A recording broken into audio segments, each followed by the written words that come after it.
నమస్తే సార్. నమస్తే అండి. ముందుగా మీకు జాతీయ సంగీత దినోత్సవ శుభాకాంక్షలు. Thank you. ఈ రోజు అద్భుతమైనటువంటి పర్వదినం. జాతీయ సంగీత కళాకారుల సంఘం నిర్వహిస్తున్నటువంటి ప్రపంచ సంగీత కళాకారుల దినోత్సవంగా 150 years సెలబ్రేషన్ వందే మాతర గీతాన్ని 150 మంది ఆర్టిస్టులతోటి మేము ఈనాడు త్యాగరాయ గానసభ చిక్కడపల్లి నందున జరుపుకుంటున్నందుకు మాకు ఎంతో ఆనందకరంగా ఉంది. అనేటువంటి వాగ్గేయ పరంపరములు వచ్చినటువంటి వాగ్గేయ గానాలతోటి, అదేవిధంగా బృందాలతోటిగా వాయిద్య ఇన్స్ట్రుమెంట్లతోటి, వైలిన్, ఫ్లూట్, అనేక రకాల వాయిద్యాలతోటి వచ్చారు. ఇంతకుముందు కూడా ఈ కార్యక్రమం ఎంత జయప్రదంగా జరిగినందుకు ప్రేక్షకులకి, కళాకారులకి, కళాభిమానులకి, అందరికీ కూడా పాత్రికేయులకి, మీడియా సోదరులందరికీ ధన్యవాదాలు తెలియజేస్తూ, ఈ కార్యక్రమానికి ముఖ్య అతిథులుగా బండారు దత్తాత్రేయ గారు వచ్చారు. పెద్దలు గౌరవనీయులు హర్యానా ముఖ్యమంత్రి పూర్వపు వారు తెలుసు అందరి వారికి. అదేవిధంగా ఇంతకుముందు మల్కాజ్గిరి పార్లమెంటు సభ్యులు, జననేత అనేటువంటి ఈటల రాజేంద్ర గారు కూడా రావడం జరిగింది. ఈ కార్యక్రమాలు అందరూ కూడా పాల్పంచుకొని అద్భుతమైనటువంటి ఈ కార్యక్రమం తిలకిస్తూ ఇంకా కూడా కొనసాగుతూనే ఉన్నాయి మన కార్యక్రమాలు.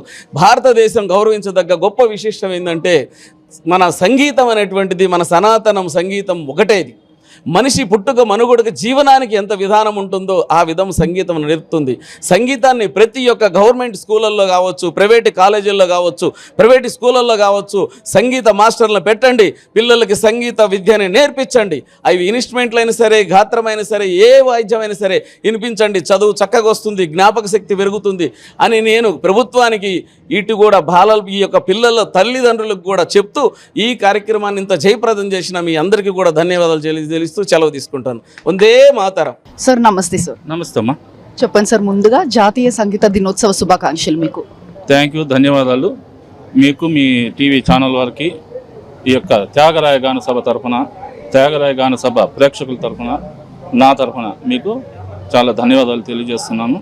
చెప్పండి సార్. అయితే ఇప్పుడు మనకు 150 years completion of Vande Mataram గీతంని అన్నట్టు ఇవాళ సెలబ్రేషన్స్ చేసుకుంటున్నారు. స్పెషల్గా ఇవాళ సంగీత దినోత్సవం కాబట్టి.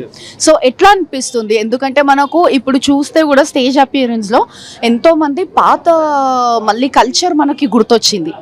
సో మీకు ఎలా అనిపిస్తుంది? మీకు అదే మీకు చెప్పేది, మనం ఒకప్పుడు చూసామంటే, ఇప్పుడు ఈ త్యాగరాయ గాన సభని చూద్దాం. త్యాగరాయ గాన సభ 1966లో ఎస్టాబ్లిష్ అయింది.